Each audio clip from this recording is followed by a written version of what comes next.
벌써 되긴 하거든요, 저는. 모의고사만 잘 쳐도 되지 않을까요? 안 그렇습니까? 그런 믿음을 좀 그러니까 예를 들어서 합격은 하기는 힘든 거고요. 이 정도 풀어가지고 합격은 아니고. 그래서 모의고사만 치면 되지 않을까?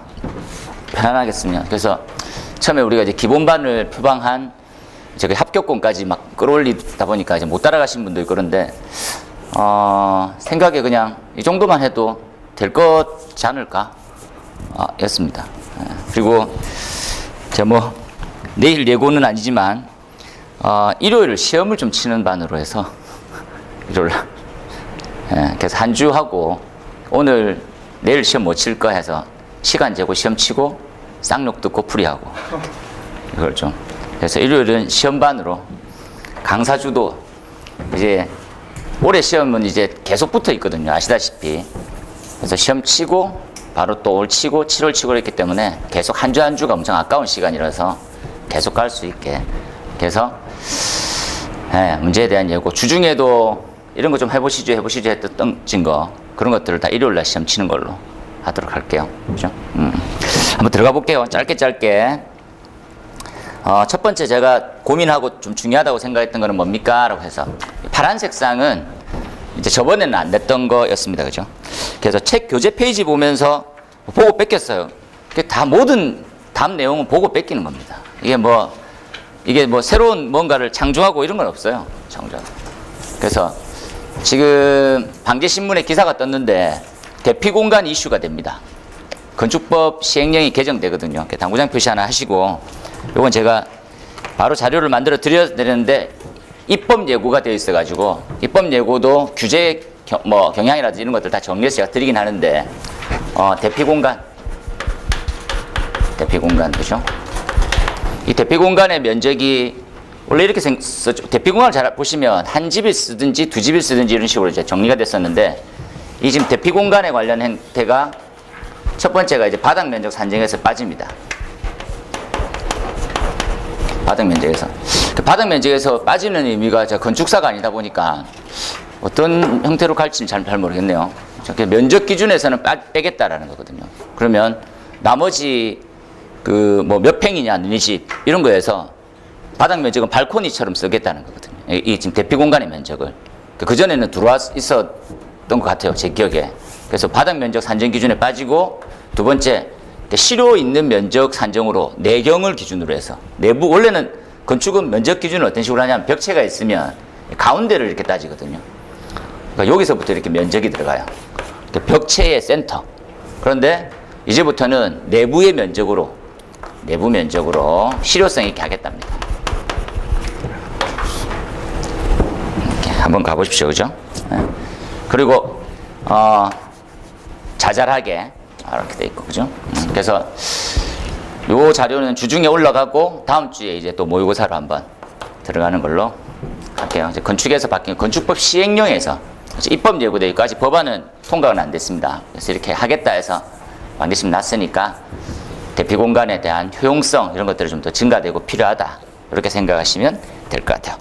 이건 참조해서 보시고 나머지 내용은 제가 같이 한번 들어가도록 할게요. 자, 연기의 환경적 특성 이렇게 돼야 되네, 그죠? 79페이지를 보시면 답을 어떤 식으로 적으면 좋겠냐. 그래서 기존에 기출됐던 형태가 보나 바닥에 따라서 어떻게 움직이느냐에 따라서 나와 있다면, 지금 이제 우리의 화재안전 기준에는 없는 내용이거든요. 이게 NFPA를 쓴다는 말은, 그렇죠? 원래 우리는 감지기는 열감지기가 있고요. 열감지기는 이렇게 보면 되겠죠. 차동식하고 차동이 있고 정원이 있고 정원식, 그 다음에 이렇게 보상식이 있어요. 차동식, 정원식, 보상식. 차동식은 다 아시다시피 일정 상승률 이상, 일정 상승률 이렇게만 기억하시면 되고, 정원식은 일정 온도, 정해진 일정 온도가 되면 동작하는 거죠. 장단점이 있고 빨리 동작하고 느린 반면에 정확한 온도에 동작하겠다는 특징이 있습니다. 보상식은 차동식과 정원식이 합쳐져 있죠. 이렇게 정원식. 속도는 차동식과 보상식이 동일하고요. 그리고 우리가 훈소의 신뢰도는 정원식과 보상식이 둘 다 가지고 있는 이런 형태도 이렇게 보시면 되겠죠. 그 다음에 연기감지기가 있고, 연기감지기는 큰 연기, 작은 연기로 한번 정리하면 이온화식이 있고요. 이온화식이 있고, 예, 광전식이 있습니다. 광전식. 이온화식과 광전식. 작은 연기, 큰 연기 이렇게 있죠. 이렇게 정리하는 게 기본 아니고, 그 다음부터는 이제 불꽃으로 간다든지, 그 다음에 가스가 간다든지, 등등등등 이렇게 되는 거죠. 근데 이 연기 감지기라고 하는 부분들은 지금은 이제 이온화는 명문화만 되어 있고 지금 안 씁니다. 그래서 광전식만 지금 쓰고 있는데, 광전식만. 그렇죠? 이 광전식은 또 스포트형과 분리형이 또 구분되어 있죠. 지금 다들 거두절미하고 이렇게 정리하자는 거지.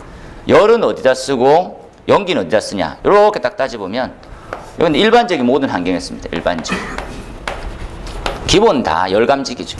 하지만 좀 특색이 있는 거, 어떤 특색이 있다고 얘기를 할까요? 보면 순간적으로 온도가 오를 수 있는 곳이 있잖아요. 그럴 때는 뭘 써야 됩니까? 이렇게 해서 일시적입니다. 일시적인 온도 상승.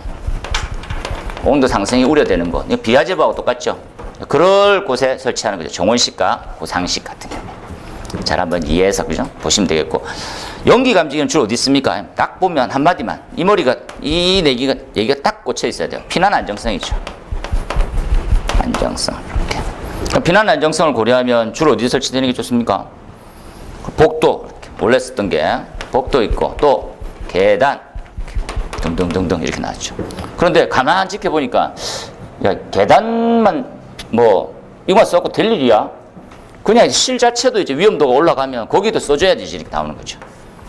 이제 구획실도 쓰기 시작합니다. 구획실. 요걸 지금 오늘 고민해서 써보자는 거지. 잘 이해해서 보세요. 그냥 이제 화재를 감지하는 것도 좋은데 조기 피난을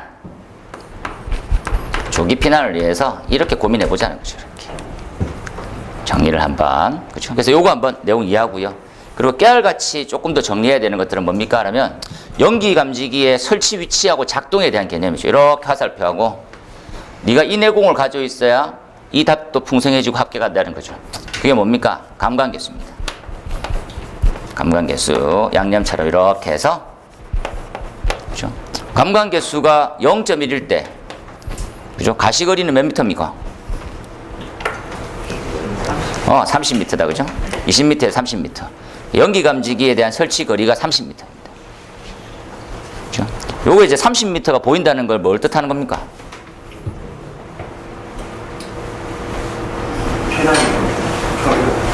네? 피난 안정성 있고 있는 말 답하면 반칙? 네. 30m가 보여야 되는 환경은 도대체 뭘까? 이런 거지. 어떤 사람이 놀러 왔길래? 미숙지자 이렇게 시험에 나오죠. 딱 적어 놓으세요. 새롭게 처음 온 사람도 30m만 보이면 탈출하는데 지장 없습니다.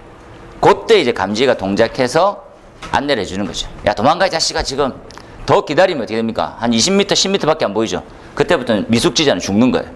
탈출이 안 되는 거죠. 요걸 딱 잘 이해해야 되지. 요거하고 요 내용이 이해되면 당연히 감지기는 30m마다 비치해야 되고 왜 설치해야 되는지에 대한 기본 개념이 서는 거지. 요걸 좀 썼으면 좋겠다는 거죠. 답으로 찾아가 볼까요? 요렇게 한번 내용 봅시다. 요건 지금 늘 쓰는 말입니다. 이렇게. 제가 좀 두꺼운 글씨를 한번 써볼까요? 이렇게. 네, 어서 오십시오. 늘 쓰는 말이긴 한데도 늘 써야 되는 말. 뭡니까? 피난 안정성이라고 하는 것들은 시간을 기준으로 해서 두 가지로 분류할 거예요. 야, 언제까지 탈출하면 되냐? A셋입니다. 언제까지 이렇게. 그래서 언제까지 탈출했냐? 이렇게 묻는 거죠. R셋입니다. 언제까지 허용이 되냐? 이런 거죠. 허용. 그렇죠? 어디까지 요구했니? 실제 가능한 시간이 언제나 있는 겁니다. 가능한 시간.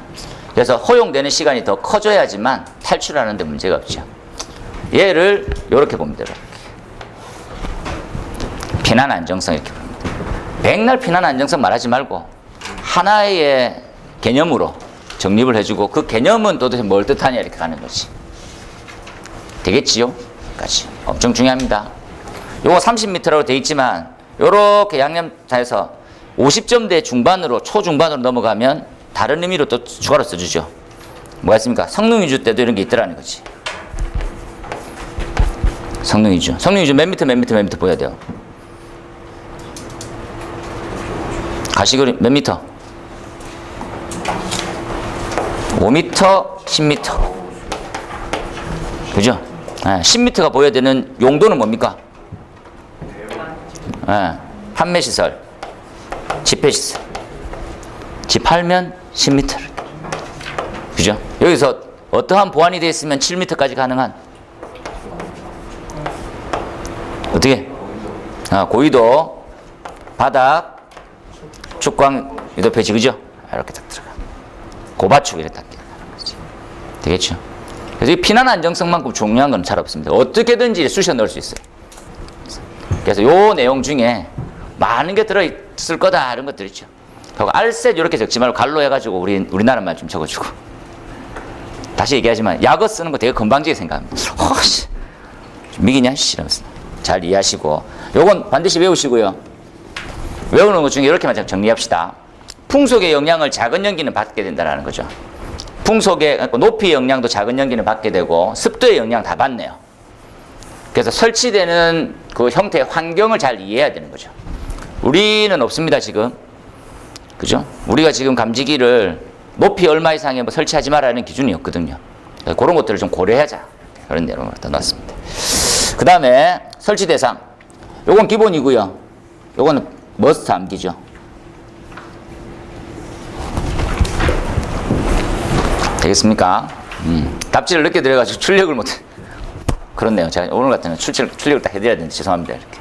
이거 한번 답지 보시고 단톡방에 올라온 내용으로 이렇게 열어서 보시든지 하고 요거 지금 제가 체크한 것도 단톡으로 다시 올릴 테니까 보시고 여기서 다시 한번 이해해보면 그죠? 어떤 개념입니까? 조기 피난이 필요한 지역이죠. 이렇게 딱 이해를 해볼게요. 제가 지금 너 무슨 의미로 썼냐? 조기 피난이 필요한 용도를 딱 쓸게요. 이거 지금 하고 있는 거. 그럼 조기의 피난과 조기의 소화가 필요한 거하고 같은 의미죠. 그래서 여기다가 끝물은 마지막으로 내가 지식을 어느 정도 완성하고 싶다 하면 이렇게 화살표 하셔야 돼요. 이렇게 하고 조기 반응형 헤드 딱 적어놓으세요. 조기 반응형. 거기까지만 하면 내가 알고 있는 내공은 다 된 거예요. 반응형 헤드 설치 장소 여기까지만 딱 하면 이제 더 할 나위 없죠. 합격이 합격. 그렇죠. 근데 뭐 이렇게 서브로 적는 거에 대해서 처음에는 막 신경 쓰지 마십시오. 이것도 못 외웠는데 이런 거 막 지금 적고 있잖아요. 혼자 막 알고 있는 척. 그럼 덱 보고 이렇게 되게 가짜나 합니다. 그래서 뭐 어쩌라고 이러면서 묻는 거 써 묻는 거라면서 만약에 이거 적고 이거 다 잘 적었어. 완벽해. 근데 설치 장소가 뭐 좀 빠졌어. 그럼 점수는 3점 이렇게. 이해됩니까? 네. 묻는 거 쓰세요. 다음 페이지 넘어가 봅니다. 자, 여기에서 지금 묻는 거를 잘 판단을 했었어야 되는데 볼게요. 자, 설치 방법. 우리는 없습니다. 우리는. 너무 놀랍죠. 우리 거하고 비교하는 것들은 다음에 낼 거예요. 연기 감지기하고 우리는 지금 뭡니까? 라면 공기 유입구로부터 몇 미터 뛰어라. 그죠? 그런 내용 말고는 없습니다. 1.5m를 뛰어라 이런 거 있잖아요. 무슨 말이에요? 이렇게. 여기는 이제 우리 환기구가 지금 없는데 천장에 보면 바람이 이렇게 나오는 환기 구멍이 있죠. 공기가 공급되는 여기서부터는 1.5m 이격시켜서 감지기를 설치하셔야 됩니다. 무조건. 그죠? 왜 그렇습니까?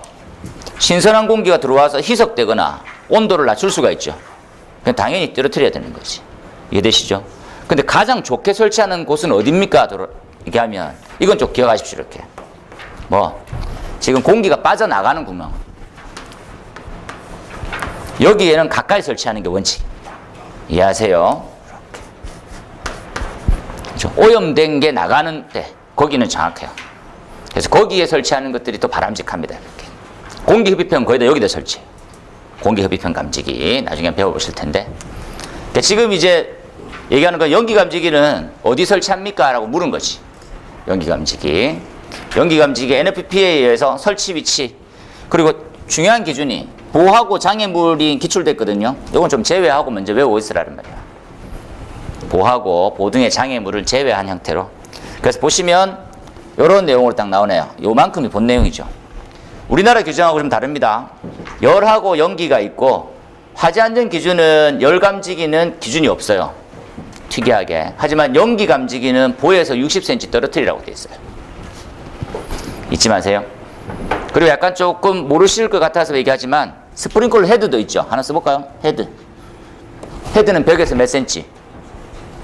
벽에서 이런 10cm 이렇게 됐겠죠. 딱 적어 놓으세요. 10cm 정도 이격시켜야 됩니다 하는 거죠. 근데 그 또한 제 생각은 큰 의미는 없어요. 왜? 열감지기하고 똑같은 거죠. 열감지기가 똑같아서 그냥 어떤 의미에서는 붙이는 게 더 바람직하지 않을까요? 하는 생각도 있습니다. 참고로. 그 다음에 화재안전기, NFPN 있네요. 벽에서 10cm. 열감지기. 이게 이제 매치가 되네요. 이렇게. 10cm 띄우는 게 좋겠네요. 미국에서 띄우라니까. 죄송합니다. 줏대 없이 이렇게. 그런데 연기 감지기는 의외로 의미가 없습니다. 연기는 없다. 줄쳐놓으세요.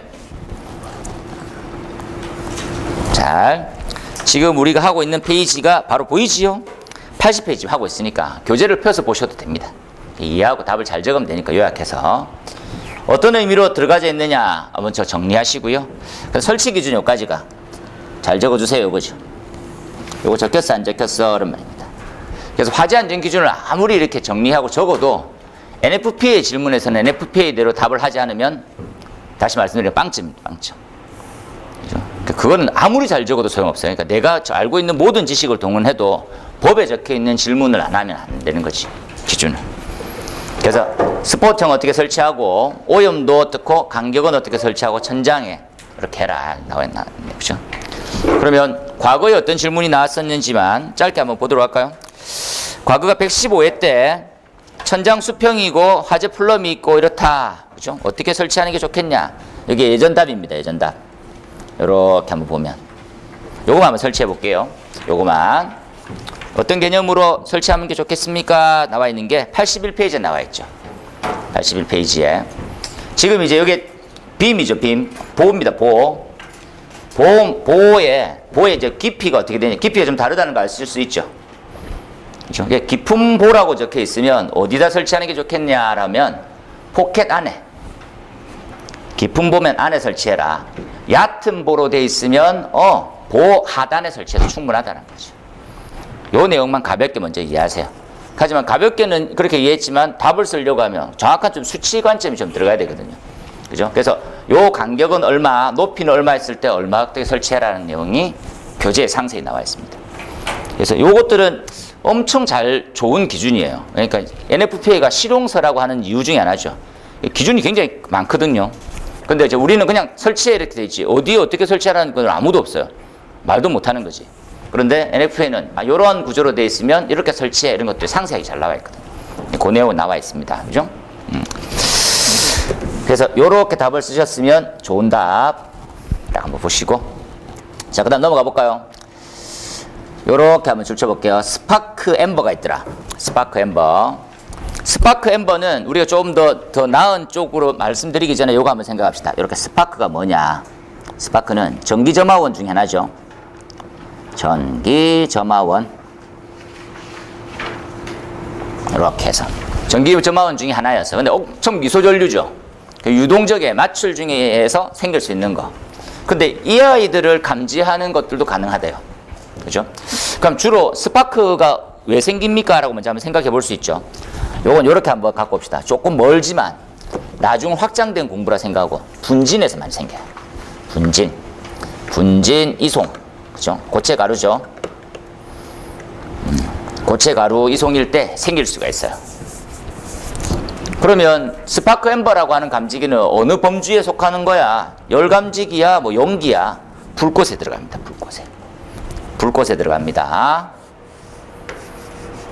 그래서 우리하고 좀 달리 미국에 있는 기준은 우리는 자외선, 적외선 여기까지 끝나잖아요. 그리고 혼용.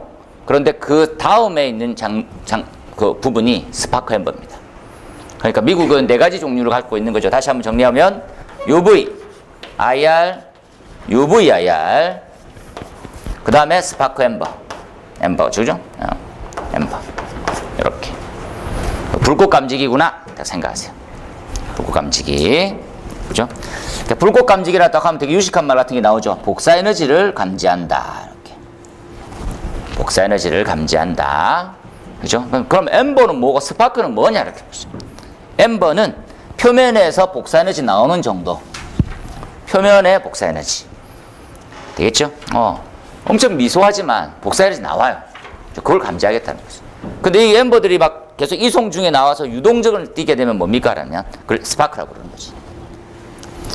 유동장을 가지고 있다. 이렇게 볼게요. 그죠? 요렇게. 자, 그래서 어떻게 설치하는 게 좋겠습니까? 선정이 나와 있습니다. 그죠? 이러한 감지기를 설치해야 된다. 이 감지기는 어떤 특성을 가지고 있어야 되고, 어떻게 동작해야 되고, 어떻게 연동시켜야 됩니까? 라는 거 나와 있지. 그래서 조금, 뭐 시간 관계상 답이 조금 그렇지만, 그림도 좀 넣어주시는 걸로. 그죠? 그림은 페이지에 잘 보시면 96페이지에 있죠. 96페이지에 딱 있습니다. 그죠? 그래서 어느 부위쯤 됩니까? 라고 하는 거 있죠. 저 교재를 잠깐만 한번 열어볼까요? 교재를 잠깐만 한번 열어서 요렇게 나와 있는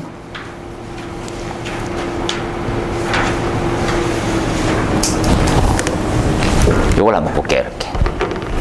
그죠? 그러니까 이 감지기는 어디쯤에서 반응하는 거야? 이렇게 물었지. 자외선, 가시광, 적외선 사이에 가시광과 적외선쯤에서 반응해요. 그렇죠. 그림을 이제 그림으로만 남겨두지 마시고 개념을 이해하는 거지. 대충 그려도 됩니다. 이걸 막 뭐 복잡하게 잘 그리는 건 아니죠. 그래서 그 부분을 감지한다. 딱 쓰시면 됩니다. 그렇죠? 그렇죠. 그러면 이러한 형태로 또 다른 것도 그래 되어 있습니까? 위에 한번 가볼까요? IR2, IR3 있는 거. 요거죠, IR3. IR2, IR3라는 거. 그 교재 페이지 메뉴에 있습니다. 여기 보시면, 요 지금 IR 적외선 영역 중에서 이 파장대, 이 파장대, 이 파장대를 비교해서 화재로 감지합니다. 상세한 수치는 나와 있을 거니까. 그러면 UV-IR은 어디 감지합니까? 왼쪽에 가볼까요? 이렇게. UV 쪽 감지하고 IR 쪽 두 개 감지해서 화재임을 판단하는 거지. 이게 UV-IR입니다. 그러면 더 전에도 이왕 나온 김에 는 그만해 이 자식아 이렇게 되는 거죠. 이렇게 여기까지 보십시오. 되겠죠? 그래서 여기까지만 쓰시면 된다. 그 다음 한번 가볼까요? 이렇게 쓰셔도 되고 보통 이제 이렇게 그리는 거 있잖아요. 이렇게 약간 플로우 차트 같은 이런 것들 이미지를 주는 건 좋은 겁니다. 흐름도 절차도 이런 거 있잖아요. 이렇게 좀 쓰면 왠지 좀 네가 알고 썼구나라는 전달이 될 수 있어요. 이거 참고하시라고 넣었습니다. 그 다음에 아날로그 4번이네요. 아날로그. 아날로그 감지기는 좀 많이 준비하고 갈게요. 아날로그는.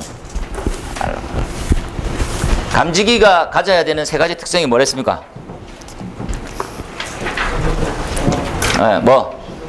신뢰도가 있어야 되고 또 신속이 되죠. 신속도, 신속성, 그 다음에 정확성. 엄청 중요하죠. 그렇죠?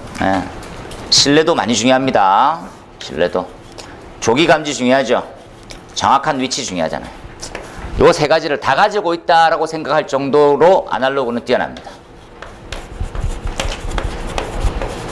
잘 이해하세요. 그렇죠? 그러면 신속하게 동작되고 이거는 감도를 좀 조절하면 되니까 정확한 위치를 파악하는까지 알았는데 어떻게 해서 신뢰도가 높다고 얘기할 수 있죠? 이렇게 묻는 거죠. 신뢰도가. 그 신뢰도가 높다는 것에 대한 답을 이렇게 풀어나가는 게 좀 더 편할 것 같아요. 뭐가 있습니까? 이 감지기는 이래. 이렇게. 저 끝에 보입니까? 자기가 스스로 감지 상태를 판단해요. 너 정상 상태니? 그럼 감지기 상태가 안 좋아서 동작할 수 있잖아. 그럼 신뢰도 계속 떨어지는 거예요. 그렇죠? 그래서 자기 진단 기능이 있고 또 뭐가 있습니까? 자기 보상 기능이 있어요. 보상. 요 말을 딱 쓰고 좀 완전히 이해시킬게요. 이렇게 합시다. 이렇게 한마디 적을게요. 환경에 따른. 이렇게 이해합시다. 자기를 보상한다는 말이 뭐냐? 야, 나는 70도만 되면 무조건 나 동작할 거야 이런 거죠. 70도만 되면. 야, 그러지 말고 한 20도가 오르면 동작하지. 그래 나 20도만 오르면 무조건 동작할 거야. 그럼 두 개를 섞는 거예요. 환경이 50도 정도 유지되면 20도만 올라도 무조건 화재잖아요. 그렇게 따지지 말고 어떤 식으로 따지라고? 평상시의 온도를 측정할 수 있는 온도를 높여서 잡을 수 있게 바꿀 수 있어요. 이해는 됩니까? 예. 첫 번째로 그런 거죠. 야, 평상시 온도보다 20도만 올라가면 화재로 무조건 인지하자. 그랬어. 그죠? 평상시 온도보다 20도. 근데 설치되는 환경이 근데 계속 올릴 수는 없어요. 한계치는 무조건 있어. 무조건 화재로 인지하는. 이거 한 70도로 보는 거죠. 70도. 그렇죠? 그러면 이 평상시 온도가 50도가 되거나 하면, 낮거나 하면 반응 자체가 달라진다. 그렇죠? 그럼 이 평상시 온도라고 하는 것들을 조절할 수 있겠어요? 이것이. 조절. 이게 이제 아날로그의 특화입니다. 그렇죠? 평상시 온도를 환경에 따라서 높였다 낮췄다 할 수 있어요. 그 부분 보자는 거지. 이렇게요. 예. 원래 초기가 요 정도에 대한 농도라고 합시다. 온도 또는 농도. 근데 그거를 현장 환경에 맞춰가지고 가변적으로 조정할 수 있어요. 더 놀라운 점은 뭐 설치되는 감지기 개별로 조정할 수 있다는 거예요. 이게 가장 특화되어 있죠. 개별 조정이라고 쓸게요. 개별 조정. 예. 저는 이게 가장 좀 뛰어나고 좋은 점이다라고 생각하는데 이 점은 현장에서 쓸까요, 안 쓸까요? 예. 이런 짓은 안 합니다. 이런 짓은. 예. 누가 손댔어 이 새끼 이러면서 막 그러는 거죠. 그 환경에 맞춰가지고 좀 세팅 값을 조정하겠다 이렇게 해야 되는데 그런 거 안 합니다. 보통 그렇게 하면 AS 하기도 엄청 귀찮거든요.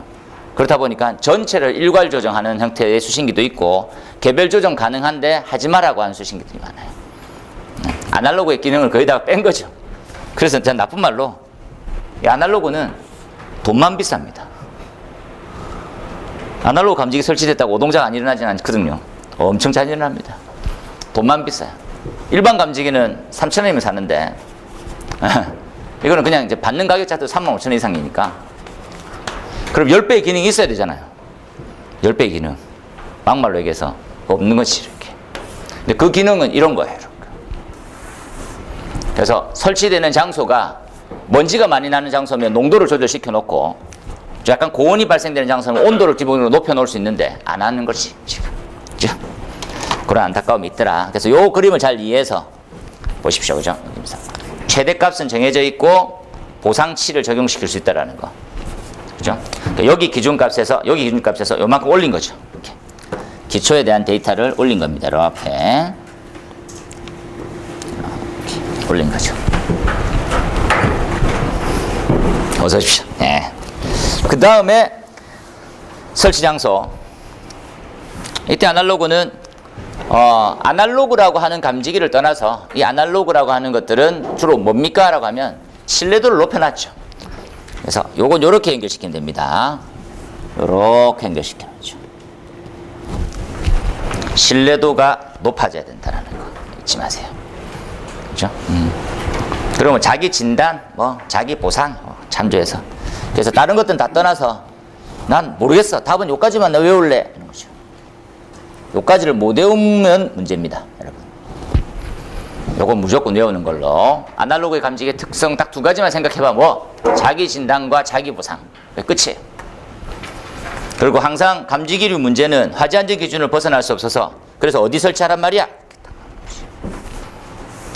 되겠죠? 그리고 추가로 이게 요 시기였으면 반드시 나왔죠. 30층 이상. 고친 건 중물에. 그래서 우리가 잘 이해하는 거 보면 오동작이 많이 발생되는 장소와 위험도가 큰 건물. 되겠죠? 그리고 이제 본인 의견이 25점짜리면 들어가요. 자, 밑에 잠시만 써봅시다. 어디가 좀 위험합니까? 어디가 위험합니까? 나 개인적인 생각이지 이 강의실이 제일 위험하다 했죠. 답을 안 하니까. 이렇게 위험도가 큰 데는 잘 없습니다. 앞으로도. 어디가 위험합니까? 네?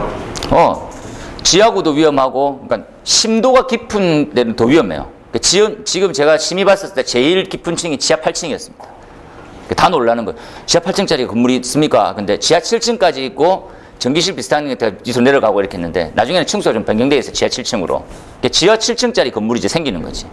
그죠? 지하 7층, 8층으로 더 내려가는 거예요. 근데 지하에 대한 그런 강화된 기준은 전혀 없습니다. 아직까지. 그래서 심도, 고심도 건물. 건축물. 그죠? 그리고 지금 최근에 도입된 거 뭐 창고. 그죠? 예, 물류창고 이런 거 있죠. 물류창고. 맞습니까? 또 지하구. 또 등등등. 이런 것들은 여러분도 생각하고 있어야 되죠. 아, 넣어야 되는 거 아닙니까? 근데 되게 발빠르게 하고 있는 곳이 딱 한 군데 있죠. 학교입니다, 학교. 지금 교육청의 공사는 다 100% 아날로그 감지기로 다 승인납니다. 그죠? 예, 무조건. 교육청에서 발주하는 공사는 감지기는 다 아날로그예요. 그죠? 다시 얘기하지만, 아날로그는 아무 의미 없습니다. 지금 쓰고 있는 아날로그는 그냥 나쁜 말로 하면 공사비만 올린 거죠. 특성을 전혀 이해 못하는 거지. 안타깝죠. 다음으로 넘어갑시다. 이렇게 쓰셔도 되는 거고, 설치 대상, 자기 진단, 자기 보상, 균형 있게. 참고로 글씨는 되게 유아틱하지만 기술사 답입니다. 기술사 답입니다. 참고로. 장모 기술사라고 혹시 아십니까? 저렇게. 자, 복합형 볼까요? 복합형. 요거 이제 세 가지만 씁시다. 요렇게 줄쳐놓고요. 감지기 동작 방식 중에서 보상식 복합형 다신호가 있는데, 요 내용을 알기 전에 위에 올라가서 뭐부터 공부하고 옵시다. 8종 감지기죠. 8종 감지기다. 8종 감지기. 8종 감지기는 왜 설치합니까? 라고 하면 또 신뢰도죠. 그럼 신뢰도가 있다는 것들은 어떤 원리를 가지고 있냐 이렇게 가는 거지. 그 원리를 풀어나가보자 하는 거지. 그래서 보상식은 제가 말씀드렸어요. 방금 전에. 보상식은 열감지기 중에 차동식과 정원식의 기능을 같이 갖고 있는. 그죠? 그래서 둘 다의 단점을 다 가지고 다 보상해 주겠다라는 거죠. 보상식. 복합은 뭡니까? 복합은 2종이죠. 2종. 두 개 섞은 거죠. 2종. 섞은 거예요. 그러니까 열하고 연기. 불꽃과 열. 불꽃과 연기 이런 거죠. 근데 이게 되게 웃긴 게 단일 기능에서 한 개만 다 섞으면 금액이 한 2배로 뛰는 게 아니고 10배 이상 뜁니다. 그러니까 3,000원짜리 감지기가 막 10만 원씩 하고 이렇게 해요. 그래서 가격이 너무 비싸가지고 뭐 권장을 못 하는 거야. 그죠? 복합형이었습니다. 복합은 조금 더 들어가 볼게요. 복합은 AND의 기능도 있고 OR의 기능도 같이 할 수 있습니다. 나중에. 그 다음에 다신호는 같은 형태의 연소 생성물을 다른 농도로 감지하겠다는 거죠. 다신호라는 말은. 요것도 이해하세요. 요거는 다른 농도라고 생각하고 가볍게 이해해 놓으세요. 일단 다른 농도, 다른 온도, 다른 농도 이렇게 생각하면 되겠죠. 그래서 이제 이렇게만 말하고 가볍게 적는 것보다는 좀 많이 아는 척해서 담는 기분으로 이렇게 하셔야 돼요. 답을. 이런 거죠. 이렇게 빽빽하게 좀 보이는 듯하게. 그죠? 종류를 이렇게 많이 쓰실 필요는 또 없고 한데 그래도 좀 많이 넣은 것처럼. 다시 한번 봅시다. 아까 말씀드렸던 보상식은 오화예요. 오화. 자, 오화네. 오화. 오화. 오화. 그죠? 그 다음에 복합형은 뭡니까? 복합형은 AND도 있고 OR도 있어요. AND, OR. 그죠? AND도 있고 OR 타입도 있습니다. 다신호 같은 경우에는 뭡니까? 다신호는 AND죠. AND긴 한, OR죠. 그러니까 다른 신호를 받아들일 뿐이지. OR입니다. OR. 죄송합니다. OR. 그런데 여기 보면 이렇게 좀 닥터시켜 볼게요. 이렇게 70도, 110도, 축척, 비축척, 1종, 2종 뭐 이런 식으로 신호를 2개 이상 받는 거. 그래서 엄청 간단합니다. 그렇죠? 근데 얘가 저 뜬금없이 나올 수 있는 부분이라서 굉장히 쉬운데 그래서 이런 것들 한번 적어보는 것도 나쁘지 않을 것 같아요. 여기까지 보고 넘어갈게요. 제일 중요한 건 이 내용이죠. 왜 쓰냐 이걸. 비싼데. 여기에 빠뜨렸으면 점수가 현저히 낮아지는. 위에 있는 내용은 그냥 단순 액션. 밑에는 실제 본 내용. 이 감지기 도대체 왜 쓰냐. 이렇게 딱 정리를 해놓으세요. 다음에 한번 봐볼까요? 자, 시각경보기. 시각경보기 줄 쳐보고요. 시각경보기. 시각경보기가 설치되는 곳은 3군데 정도로 이렇게 정리하실 수 있습니다. 시각경보기는 다 아시다시피 우리가 이제 장애인을 배려하는 형태의 설비는 거의 없거든요. 그 중에 대표입니다. 그죠? 예. 지금 한 군데, 한 개 더 있죠? 뭐가 있습니까? 시각 경보기가 있고, 이렇게 시각 장애인 딱 써놓을까요? 시각 경보기, 그리고 유도등이 있습니다. 유도등 압니까? 음성으로 전멸 표시해 주는 거. 음성도 나오고 전멸도 되는. 그러니까 시각 경보기와 스피커가 같이 붙어 있어요. 그렇죠? 그러니까 지금 그걸 설치하게 되어 있습니다. 장애인 관련법에 의해서. 자, 일반 유도등에서 시각 경보기 기능과 전멸등을 추가 설치하거든요. 그리고 또 뭐가 있습니까? 스피커가 설치되어 있어요. 스피커. 이런 유도등이 있습니다. 네. 그러면 시각 경보기 한 15,000원 하는데 15,000원, 스피커 한 10,000원 하잖아요. 유도등 가격은 얼마일 것 같아요? 25만 원. 좀 약간 과하지 않나 싶긴 한데, 그죠? 이거 장애인이 뭐 할 수 있으면 좋지. 좀 이걸 섞었다고 해서 너무 많은 걸 받더라고요. 제 입장에서는. 그래서 한번 고려해 주시고 들어가 볼게요. 자탐에서는 가장 많이 배우죠. 얘는 설치 대상을 조금만 이해해 놓으세요. 이렇게. 설치 대상. 시각경보기의 설치 대상은 자탐을 가지고 자동하재 탐지 설비 대상에서 해당 용도, 이렇죠. 나중에 교재를 가서 한번 배우도록 할게요. 그리고 도로터널, 이산화탄소 소화설비 이렇게 들어가 있습니다. 그렇죠? 가볍게 한번 보면 복도 통로, 그리고 장애인 객실, 그리고 거실입니다. 이렇게. 그렇죠? 그 다음에 공집관이죠. 공연장, 집회장, 관람장, 무대부. 이렇게. 우리 기사 때 많이 나왔었죠. 설치 높이 잘 알고 계시고, 네, 됐어요. 그 다음에 도로터널입니다. 도로터널은 별표 하나 쳐서, 터널이 지금 이슈죠. 네. 지금 방음터널에 요번 방음터널 화재 났는데, 그 최초 운전자 트럭, 그분이 지금 어떻게 처벌을 내릴 건지 이렇게. 그분이 좀 신고가 좀 늦더라고. 신고 좀 늦었고, 가지고 있는 소화기로 껐는데 안 되고, 그리고 옮겨 붓고 전기 설비가 엉망이 되고, 그다음부터 정기적인 조치가 전혀 안 되고, 뭐 이렇게 가더라고. 그렇게 이루어져 있다더라고. 그래서 어디를 처벌을 할 거냐 이렇게 막 하고 있더라고. 그죠? 예, 참고하시고. 그 다음에 도로터널에 이산화탄소 소화설비, 얘도 지금 중요하죠. 이산화탄소. 그렇죠? 이산화탄소 소화설비는 시각경보 있거나 없거나 꼭 사람이 죽더라고. 그죠? 그 내용들 한번 넣어봤습니다. 그렇죠? 넘어가서 요렇게도 똑같은 내용 적었고 나중에 여유가 좀 남으면 10점짜리 답에서 다음을 생각하는 것들을 좀 만들어 놓으면 좋을 것 같아요. 어떤 아쉬운 점이 있었냐 이런 거 있잖아요. 보시고 이렇게 생각해, 나는 이렇게 생각해 이런 거 있잖아요. 자, 그래야지만 다음 공부가 좀 더 미리 되니까. 자, 요것들은 조금 아쉽게 제가 원하는 답하고 조금 거리가 있는, 지난 시간에 말씀드렸다 그죠? 예. 이제 음향이 완벽하게 다 바뀌었죠. 이제 화재 안전 기술 기준에 나와 있는 모든 음향 장치는, 모든 음향은 11층 이상, 얘네들은 전부 다 지상층만 얘기합니다. 11층 이상이고 공동주택은 16층 이상이죠. 이상이 되는 형태는 전부 다 우선경보 방식을 쓴다. 우선경보 방식. 우선경보 방식은 3개다 그죠? 잘 이해해서 2층 이상이냐, 그렇죠? 2층, 1층이냐, 지하층이냐. 그리고 이런 것들은 이제 기준은 다 알고 계시는 거니까 보시고, 이런 문제가 나오게 되면 또 하나만 더 하시죠. 뭐 기존은 어떻게 해야 되는지 이런 건 답은 없는 거예요. 생각하시는 거죠. 기존에 대해서 개선 대책은 어떻게 할 거냐, 이걸 하나만 적어 놓을게요. 기존 건축물의 개선 대책.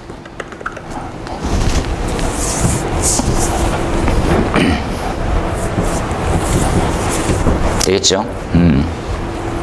근데 어떻습니까? 지금 생각에 개선하는 게 좋을까요? 그냥 그대로 야, 돈 든다 시켜.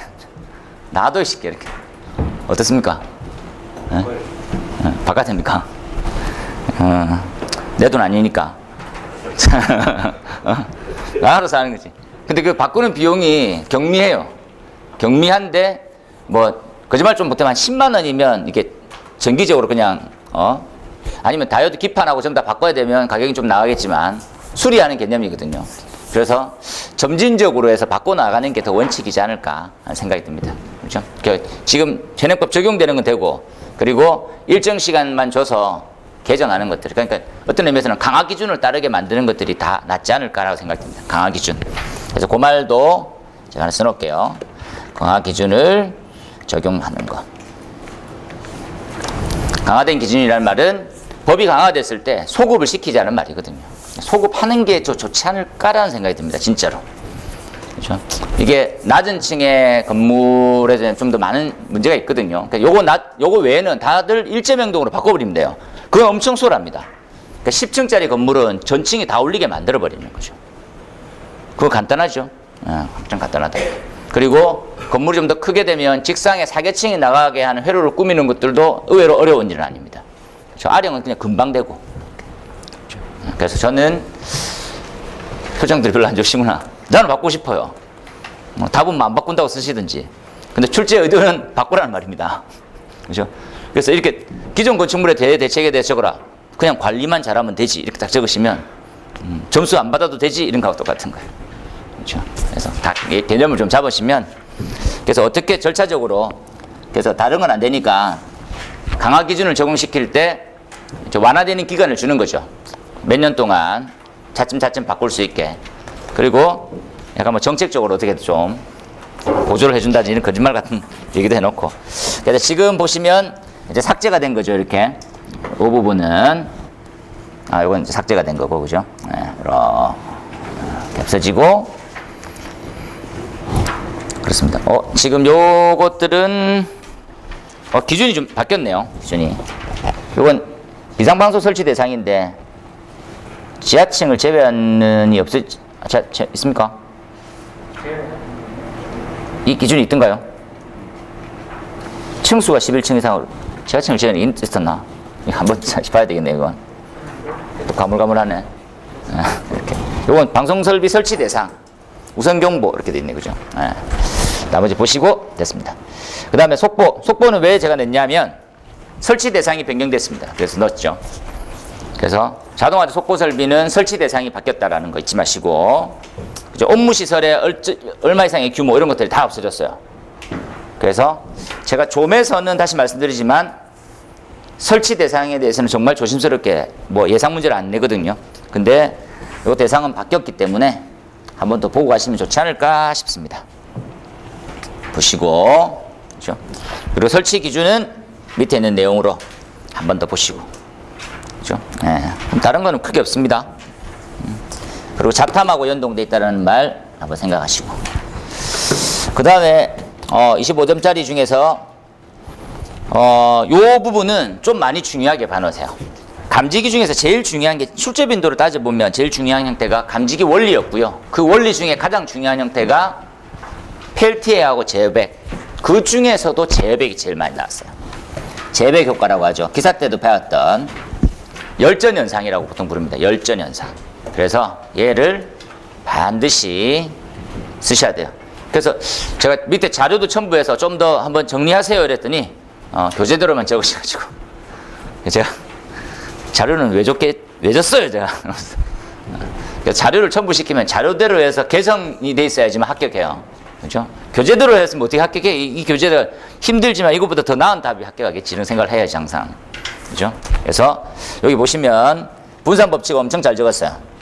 이거보다 잘 적기는 힘들 정도로 분산을 엄청 잘 적었습니다. 잘했습니다. 그죠? 요거 조금 아쉬운 건 평상시에 누가 막고 있어야 되지. 그죠? 이렇게. 여기 지금 막는 게 없네. 지금 보니까. 요렇게, 그죠? 막고 있어야 되지. 그러니까 요 다이오드, 발광부의 다이오드가 직진에 있었을 때 수광부로 들어갈 수는 없게 만들어 놓고. 그죠?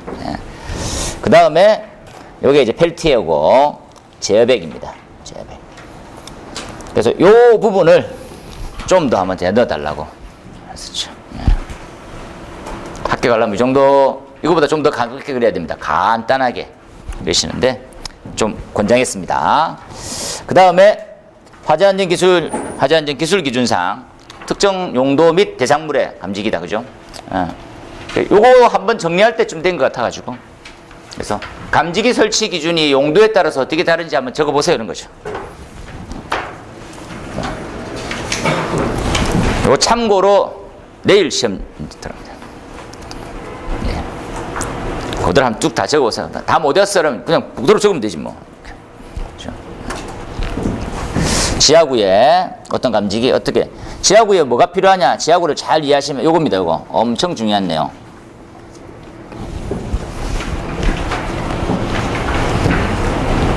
발화 지점과 온도를 확인할 수 있는 감지기는 딱 하나밖에 없죠.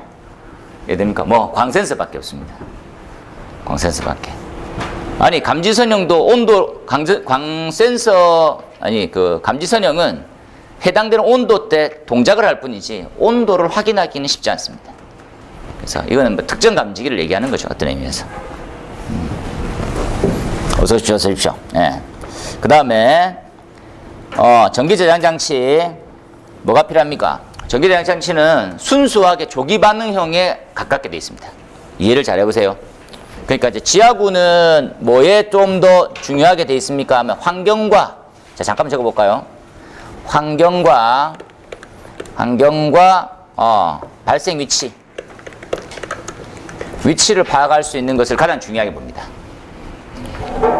이해하시고 그 다음에 전기 저장 장치에 대한 감지기는 뭐를 관점으로 했습니까? 하면 100% 조기 반응형입니다. 무조건 빨리 작동되는 거를 원칙으로 하고 있다고 생각하세요. 조기 감지. 이 조기 감지의 가장 넘버원은 공기흡입형입니다. 공기흡입형. 그렇죠? 그 다음 고층 건축물은 뭡니까? 고층 건축물은 위치 확인이죠. 위치 확인.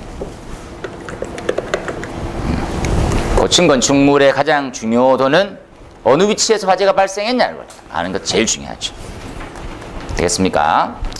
도로 터널에 대해서는요, 조금 아쉽죠. 도로 터널은 뭡니까? 하면 넓은 범위 그냥. 넓은 범위를 감지할 수 있는 감지기면 좋겠다는 거죠. 그래서 조금 도로 터널이 강화됐으면 해당되는 위치와 지하구하고 똑같은 형태로 갔는 게 좋지 않을까 한번 생각해 봅니다. 뭐 이런 거 아이고 죄송합니다. 이렇게 그죠? 딱 써줬으면 좋았겠죠. 딱 좋았을 것 같은데. 됐습니다. 그 다음에 나머지 보시면 설치 기준. 요거 지금 도로 터널 기출입니다.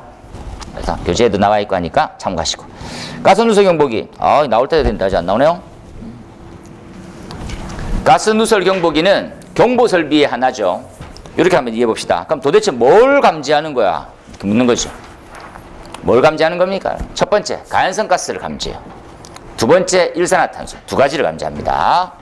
이렇게만 이해합시다. 가스 누설은 뭐 가연성 그죠? 가연성 가스 그리고 일산화탄소. 이 두 가지만 갑니다. 가연성 가스에서는 주로 뭐가 있습니까? 그러면 LNG, LPG가 있죠. 무거운 가스, 가벼운 가스. 이 두 가지를 이렇게 감지하는 거다라고 이해할게요. 그리고 이제 가스 누설 지금 경보기를 보니까 그죠? 예. 탐지부가 있고 수신부가 있고 이렇게 분리되어 있는 타입도 있고 일체 타입이 있죠. 똑같은 기준도 있습니다. 이건 제가 나올 때 요 지금 교재 나올 때 어느 위치에 뭘 집어넣는다는 거 다 말씀 좀 드릴게요. 그래서 그걸 감지한다 정도만 볼게요. 피난유도선은 공부하실 때 이렇게 생각합시다. 그죠? 예. 어떻게 하는 게 가장 피난 안정성을 높일 수 있는 타입이냐 이렇게 생각하면 되죠. 첫 번째가 이게 뭐가 있습니까? 축강 표지가 있죠. 축강 형태의 표지. 그 다음에 뭘로 바뀝니까? 이렇게 해서 안 바뀌네요. 그래서 그 다음에는 뭐가 같습니까? 하면 등이 같죠. 등. 그 다음에 유도 등. 그 다음에 유도 그죠? 선 형태로 가고 있다. 등. 표지야 등이야 그 다음에 선이야 이렇게 가는 거죠. 그러니까 선 중에서도 발광형이냐 그렇죠? 광원 점등이냐 이렇게 가는 거지. 그래서 일반적인 통로 유도등하고는 어떤 큰 차이점이 있습니까? 해도 이렇게 잘 적으셨어요. 그래서 요 답을 되게 잘 적었어요 지금. 제가 중요도를 높게 보고 있으니까 아주 답을 잘 적었으니까 요만큼만 적으셔도 시험에 붙는데 전혀 지장 없습니다. 그렇게 보시면 되겠죠. 오늘은 25점까지 4번까지 풀어봤네요. 좀 긴 시간이었는데 원래는 한 30분 정도로 가늠해서 30분에서 40분 짧게 할 테니까 근데 한 주에 이 정도만 하면 된다고 생각하십시오. 크게 막 이렇게 부담 갖고 한 문제 하는 것도 부담이 돼 쉽게 할 수 있는데 그런데 이 정도 쳐내야 1년 이내에 당락이 결정돼요. 그래서 요걸 조금 더 반 나눠가지고 2년 보고 더 나누면 3년 보고 하잖아요. 그렇게 자꾸 그러면 안 돼. 늦어져. 너무. 그래서 진짜 한 주에 5개에서 10개는 무조건 어떻게든 써보고 할 줄 알아야 되겠다는 생각을 하세요. 계속 누적되면. 그러면 결과가 이제 좀 보이는 거죠. 그래서 오늘 모의고사 2회 130회 대비는 이것으로 풀이를 좀 마치고 조금 쉬었다가 본 수업을 들어가 보도록 할게요. 그리고 제가 초두에 말씀드린 대로 대피 공간 기준은 전체로 해가지고 한번 준비를 하시는 게 좋을 것 같아요. 그렇죠? 그래 이슈가 되면 또 막 청도 예민해지고 또 누군가가 전달이 되고 나면 해서 지금 미리 다음 시험 준비하시는 분이다라면 대피 공간에 관련해서 다시 한번 최근에 나왔거든요. 또 보는 거지. 어쩔 수 없이. 이렇게. 여기서 풀이를 마치도록 하겠습니다.